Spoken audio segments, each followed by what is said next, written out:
আসসালামু আলাইকুম ওয়া রাহমাতুল্লাহ। সুপ্রিয় আমাদের চ্যানেলের দর্শক মণ্ডলী, আশা করি মহান আল্লাহ রাব্বুল আলামিনের অশেষ মেহেরবানি ও দয়ায় আপনারা সবাই ভালো আছেন। প্রিয় দর্শক, আজকে আমি আপনাদের সামনে এমন একটি আমলের কথা নিয়ে হাজির হয়েছি। এই আমলটির শ্রেষ্ঠতার দিক থেকে সর্বশ্রেষ্ঠ একটি আমল, অর্থাৎ যে আমল আমাকে আপনাকে জান্নাতে না নিয়ে ছাড়বে না। তিরমিজি শরীফের 3134 নম্বর হাদিস, যেখানে আল্লাহ রাসূল সাল্লাল্লাহু আলাইহি ওয়াসাল্লাম বলেছেন, কুরআনুল কারীমের মধ্যে একটি বিশেষ সূরা রয়েছে যার আয়াত হলো 30টি। আল্লাহ রাসূল সাল্লাল্লাহু আলাইহি ওয়াসাল্লাম বলেন, আল্লাহর যে সকল বান্দা বান্দি দৈনন্দিন এই 30 আয়াত বিশিষ্ট সূরা তিলাওয়াত করবে, রবের কাছে তার এই সূরাটি আমল করার জন্য এমনভাবে সুপারিশ করবে যে যতক্ষণ পর্যন্ত এই সূরার উপর আমলকারী ব্যক্তিকে আল্লাহ রাব্বুল আলামিন আমাদেরকে ক্ষমা না করবেন, ততক্ষণ পর্যন্ত এই সূরাটি তার জন্য তার হয়ে সুপারিশ করতেই থাকবে। সুবহানাল্লাহ। প্রিয় দর্শক, সূরা আল মুলুকের পূর্ববর্তী সূত্র হচ্ছে সূরা আত তাহরিম, আর পরবর্তী সূরা হচ্ছে সূরা আল কালাম। নিয়মিত সূরা আল মুলুক পাঠ করলে কবরের আযাব হতে পরিত্রাণ পাওয়া যাবে। তিরমিজি শরীফের হাদিসে এসেছে, নবীজি সাল্লাল্লাহু আলাইহি ওয়াসাল্লাম বলেছেন, সূরা আল মুলুক পাঠ না করে ঘুমাতে যেও না। হযরত ইবনে আব্বাস রাদিয়াল্লাহু তাআলা আনহু বলেছেন, তোমরা সূরা মুলুক শিখো এবং নিজেদের স্ত্রী পুত্রদের শেখাও। এটা কবরের আযাব থেকে রক্ষা করবে এবং কিয়ামতের দিন আল্লাহর দরবারে এই সূরা পাঠকারীর পক্ষে কথা বলে তাকে মুক্ত করবে। সূরা আল মুলুক রাতের বেলা পড়া উত্তম, তবে অন্য যে কোনো সময়ও পড়া যাবে। এই সূরাটির অর্থ বুঝিয়ে নিয়মিত পড়ার তাৎপর্য রয়েছে। এই সূরা সালাতের সঙ্গে পড়াও উত্তম। মুখস্থ না থাকলে দেখে দেখে অর্থ বুঝে পড়লে বিশেষ সোয়াব পাওয়া যাবে। হাদিসে আছে, সূরা মুলুক 41 বার পাঠ করলে সমস্ত বিপদ আপদ হতে রক্ষা পাওয়া যায় এবং ঋণ পরিশোধ হয়। এ সূরা পাঠে কবরের আযাব থেকে বাঁচা যায়। বন্ধুরা, ভিডিওটি শুরু করার আগে একটু প্রার্থনা করি। হে আল্লাহ, আমাদের সকল প্রকার গুনাহ ও জিনা থেকে রক্ষা করুন। যারা জিনা থেকে রক্ষা পেতে চান সকলেই কমেন্টে লিখুন আমিন, এবং এই ভিডিওটিতে একটি লাইক দিন, ও যারা চ্যানেলটি সাবস্ক্রাইব করেননি চ্যানেলটি সাবস্ক্রাইব করুন। এই ভিডিওটির লাইক টার্গেট 10,000, তাই সকলে এই ভিডিওটিতে লাইক দিয়ে দিন। প্রিয় দর্শক, এত ফজিলতপূর্ণ সূরা, যে সূরাটি আপনাকে কিয়ামতের ময়দানে জান্নাতে না নেওয়া পর্যন্ত রাব্বুল আলামিনের পেছনে অনবরত সুপারিশ করেই যাবে। প্রিয় দর্শক, একটু অর্থের দিকে যদি নজর দেন তাহলে আপনার হৃদয় বিগলিত হয়ে যাবে। কত চমৎকার অর্থ এই সূরাটির। অতি মহান ও শ্রেষ্ঠ তিনি, যার হাতে রয়েছে সমগ্র বিশ্ব জাহানের কর্তৃত্ব। তিনি সব কিছুর উপরে ক্ষমতা রাখেন। কাজের দিক দিয়ে তোমাদের মধ্যে কে উত্তম তা পরীক্ষা করে দেখার জন্য তিনি জন্ম এবং মৃত্যু সৃষ্টি করেছেন। আর তিনি পরাক্রমশালী ও ক্ষমাশীল। তিনি স্তরে স্তরে সাজিয়েছেন 7টি আসমান তৈরি করেছেন। তুমি রহমানের সৃষ্ট কর্মে কোনো প্রকার অসঙ্গতি দেখতে পাবে না। আবার চোখ ফিরিয়ে দেখো, কোনো ত্রুটি দেখতে পাচ্ছ কি? তুমি বারবার দৃষ্টি ফিরিয়ে দেখো, তোমার দৃষ্টি ক্লান্ত ও ব্যর্থ হয়ে ফিরে আসবে। আমি তোমাদের কাছের আসমানকে সুবিশাল প্রদীপমালায় সজ্জিত করেছি, আর সেগুলোকে শয়তানদের মেরে তাড়ানোর উপকরণ বানিয়ে দিয়েছি। এসব শয়তানের জন্য আমি প্রস্তুত করে রেখেছি জ্বলন্ত আগুনের শাস্তি। যেসব লোক তাদের রবকে অস্বীকার করেছে তাদের জন্য রয়েছে জাহান্নামের শাস্তি। সেটি অত্যন্ত খারাপ জায়গা। তাদের যখন সেখানে নিক্ষেপ করা হবে, তখন তারা তার ভয়ানক গর্জনের শব্দ শুনতে পাবে এবং তা টকবক করে ফুটতে থাকবে। অত্যাধিক রোষে তা ফেটে পড়ার উপক্রম হবে। যখনই তার মধ্যে কোনো দলকে নিক্ষেপ করা হবে, তখনই তার ব্যবস্থাপকরা জিজ্ঞেস করবে, তোমাদের কাছে কি কোনো সাবধানকারী আসেনি? তারা জবাব দেবে, হ্যাঁ, আমাদের কাছে আল্লাহর সাবধানকারী এসেছিল, কিন্তু আমরা তাকে মিথ্যাবাদী প্রতিপন্ন করেছিলাম এবং বলেছিলাম আল্লাহ কিছুই নাজিল করেননি, বরং তোমরাই বিরাট ভুলের মধ্যে পড়ে আছো। তারা আরও বলবে, আহ, আমরা যদি শুনতাম এবং বিবেক বুদ্ধি দিয়ে বুঝতাম, তাহলে আজ এ জ্বলন্ত আগুনে সাজাপ্রাপ্তদের মধ্যে গণ্য হতাম না। এভাবে তারা নিজেদের অপরাধ স্বীকার করবে। এ দোজখবাসীদের উপর আল্লাহর লানত, যারা না দেখেও তাদের রবকে ভয় করে। নিশ্চয়ই তারা লাভ করবে ক্ষমা এবং বিরাট পুরস্কার। তোমরা নিচু স্বরে চুপে চুপে কথা বলো কিংবা উচ্চ স্বরে কথা বলো, আল্লাহর কাছে দুটোই সমান। তিনি তো মনের অবস্থা পর্যন্ত জানেন। যিনি সৃষ্টি করেছেন তিনি কি জানবেন না?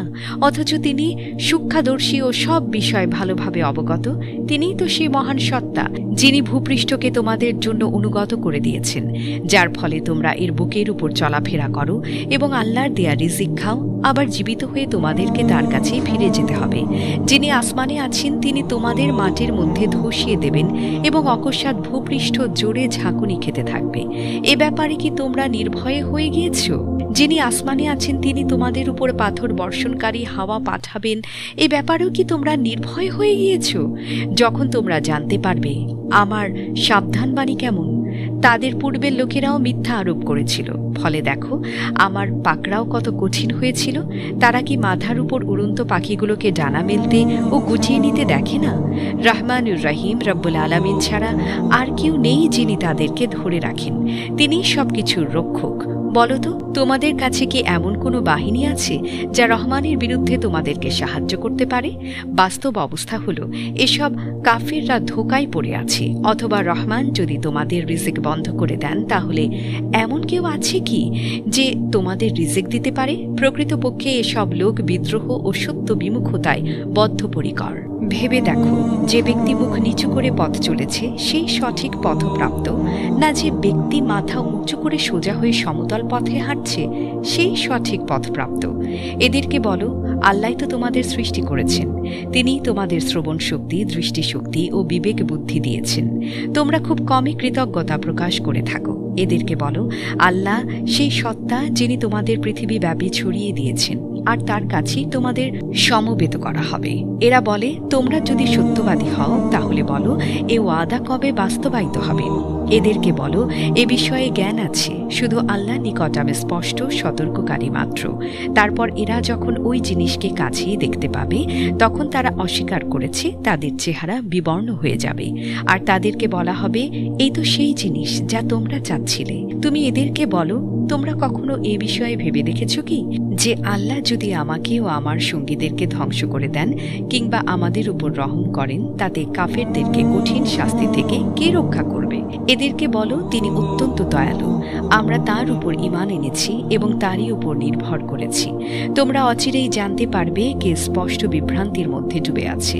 এদেরকে বলো, তোমরা কি এ বিষয়ে কখনো চিন্তা ভাবনা করে দেখেছ যে যদি তোমাদের কুয়াগুলোর পানি মাটির গভীরে নেমে যায়, তাহলে পানির বহমান স্রোত কে তোমাদের ফিরিয়ে এনে দেবে? সদাকুল্লাহু রাজিম। প্রিয় দর্শক, এই সূরাটির অর্থ আপনারা এতক্ষণ শুনলেন। আমি আশা করব আপনারা আরবিটা অর্থ সহ শুনবেন এবং নিজেরা বেশি বেশি পড়বেন। পড়তে না পারলে শুনবেন, অর্থাৎ এই সূরাটি আপনাকে শিখতে হবে। এই আমলটি করলে যতক্ষণ পর্যন্ত রাব্বুল আলামিন আপনার জান্নাতের ফয়সালা না করছেন, কিয়ামতের দিন এই সূরা অনবরত আল্লাহর কাছে অনুরোধ করেই যাবে। ইনশাআল্লাহ আমরা কেউই মাহরুম না হই। এই হৃদয় কম্পন সৃষ্টিকারী সূরাটি আমরা প্রত্যেকটি ভাই এবং বোন শিখব এবং এর উপর আমল করব ইনশাআল্লাহ। সূরা মুলকের অনেক গুরুত্বপূর্ণ ফজিলাত রয়েছে। যে ব্যক্তি প্রতি রাতে সূরা মুলক পাঠ করবে, সূরা মুলক তার জন্য কিয়ামতের দিন সুপারিশ করবে, তাকে কবরের আযাব থেকে হেফাজত করবে। এই ফজিলাত সহিহ হাদিস দ্বারা প্রমাণিত।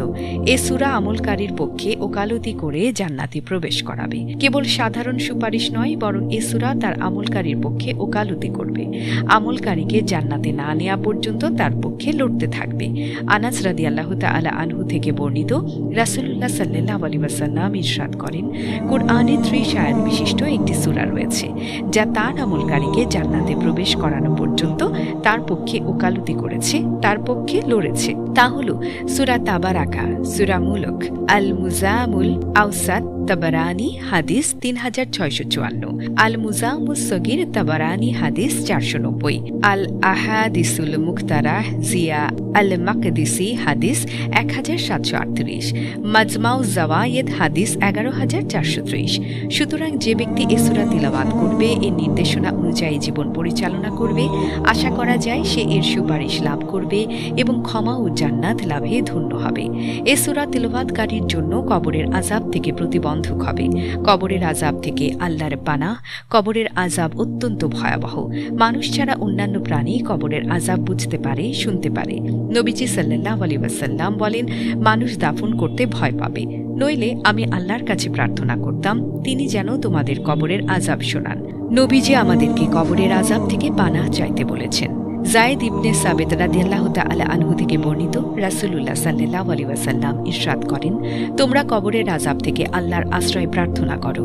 সহিহ মুসলিম হাদিস 2867। নবীজি সাল্লাল্লাহু আলাইহি ওয়াসাল্লাম নিজেও কবরের আযাব থেকে পানাহ চাইতেন।